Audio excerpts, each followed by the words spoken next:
The Lord President, white. The Lord Justice Clerk, white. Every High Court judge, white. Hello, Police Scotland. Yeah, I'd like to report a hate crime. Dozens actually did precisely that. Police Scotland weren't interested. The leader of a country demonising an entire race in front of the national parliament. White. Not a hate crime. Calling a biological man a man. Lock 'em up for 7 years. Think I'm joking? Ooh, think again. Welcome to the utter stupidity of the Hate Crime and Public Order Scotland Act, under which even the BBC acknowledges that insulting a transgender person by misgendering feminine pillars of beauty such as this is now a hate crime in Scotland. Welcome to Scotland. Please gender carefully. But it gets stupider. It always gets stupider. The official guidance that accompanied the passage of the bill, intended to prevent demonisation of people based on race and age, literally demonises people based on race and age. On its own website, Police Scotland states, "We know young men aged 18 to 30 are most likely to commit hate crime. They may have deep-rooted feelings of being socially and economically disadvantaged, combined with ideas about white male entitlement." Yeah, is that Police Scotland? I'd like to report a hate crime by Police Scotland. The Indian Council of Scotland have actually reported this to Police Scotland. Can you investigate the Labour leader? Because he also seems to be suggesting that there's something wrong with being white. Every director of a department in Scotland, white. Every principal of a college or university in Scotland, white. Every head teacher in Scotland, white. Every chair of a public sector body in Scotland, white. Every High Court judge in Scotland, white. Every prison governor in Scotland, white. Every editor of a news organisation in Scotland, white.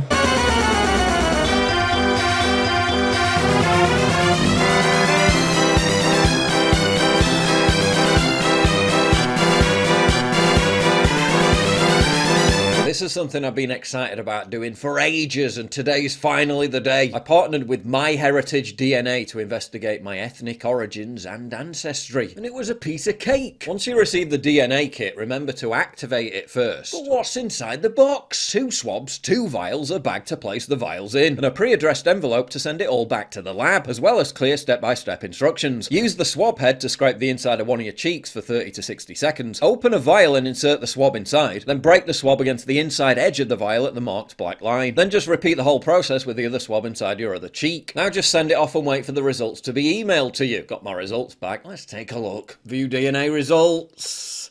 Let's go. Paul, you are, wait for it, 34.1% English. I mean, I am English, but seems pretty low that, doesn't it? 33.9% Scandinavian. What? We're talking about Viking blood right there. I mean, I expected some Scandinavian, but 33.9%. 17% Irish, Scottish, Welsh. Okay, makes sense. 12.8% Iberian.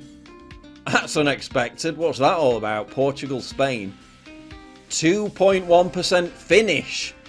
If you put the Scandinavian and Finnish together, I'm basically more Scandinavian than English. What is going on? I expected a bit of Viking, but that's way more than I anticipated. There's also an entire section listing your relatives based on DNA matches. I can investigate my relatives from all over the world, including Sweden, and find my Viking brethren. Now it's your turn. You can get your DNA kit by using my special link in the description box down below. And use coupon code PJW to get free shipping. As an added bonus, you can start a 30-day free trial of MyHeritage's best subscription for family history research. And if you've got privacy concerns, don't worry, because MyHeritage will never sell or license DNA data. You're the sole owner of your DNA data. I've found it really fascinating to uncover my genetic history. It makes you feel intimately more connected with your roots, and so I'd recommend it to anyone. So please check out MyHeritage DNA via the link down below. What's that I hear you say? It can't get any stupider. You're really underestimating them. The police enforcement training of this new legislation literally said comedy shows and theatrical plays should be targeted. Retweeted a Ricky Gervais joke that offended some demented blue-haired shitlib in Scotland. Women. Not all women. I mean the old-fashioned ones. You know, the old-fashioned women. Oh, God. You know, the ones with wombs. Oh. those fucking dinosaurs.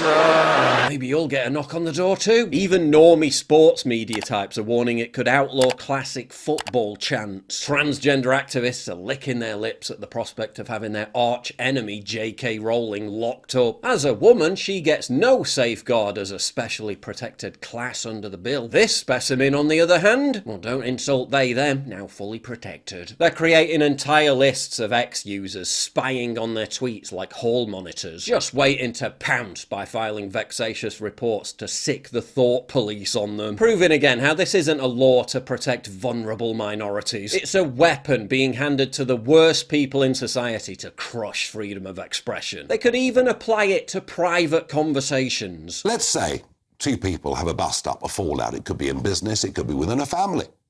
It could be an argument in a pub. And somebody can go and make a complaint to say that you've said something absolutely outrageous, deeply unpleasant, without any evidence whatsoever. That goes on to a police file. The police look at it and say there is a lack of evidence, and yet that will be recorded on your police file as a non-crime hate incident. And even though you've done nothing wrong whatsoever, you're just the victim of a vexatious attack, that is going to be on your file forever. It's an issue that's energised activists on both ends of the political spectrum. Oh, it can't get stupider, you say? Ooh, yes. Yes, it can. This is the ad campaign that Police Scotland used to promote the new law. You might know this thing here. It's the hate monster. When you're feeling insecure, when you feel angry, he'll be there, feeding off the emotions. No, that isn't taken from a children's television show. They actually created and published it. Somebody in the chippy, your taxi driver, he'll make you want to vent your anger, just 'cause folk look or act different for you. Hate monster on tour. I'm here to make sure this comedy event runs according to Scottish law, i.e. you laugh at the correct things. For me, comedy isn't about laughter. It's about reinforcing progressive social values. Want more stupidity? You've come to the right place. Police Scotland admit responding to the hurt feelings of activists on social media will prevent them from investigating real crimes, while also acknowledging that a separate plan to stop investigating real crimes like theft and criminal damage will help criminals. Great job, guys. Want more stupidity? Oh, you really are a glutton for punishment. New pride flag just dropped, and they somehow managed to make it even uglier. Whoops, I just committed a hate crime, lock me up. Meanwhile, we just celebrated the Trans Day of Visibility, which was founded by this...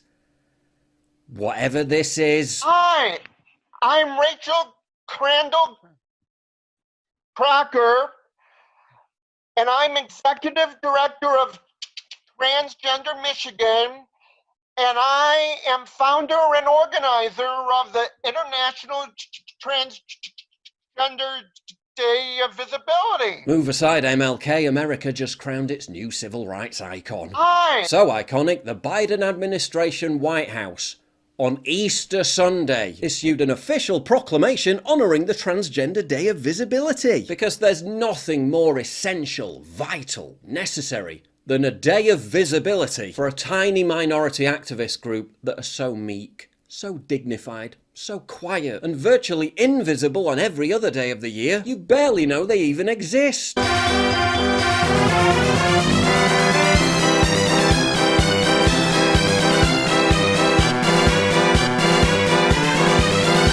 What a lovely group of people. Sod Easter, sod Christianity. Let's light up major landmarks and skyscrapers in their honour. You can't stop progress. And before I go, if you skipped the ad in the middle of the video, big mistake. You missed the surprising results of my DNA ethnicity test via MyHeritage, so don't forget to click the link down below.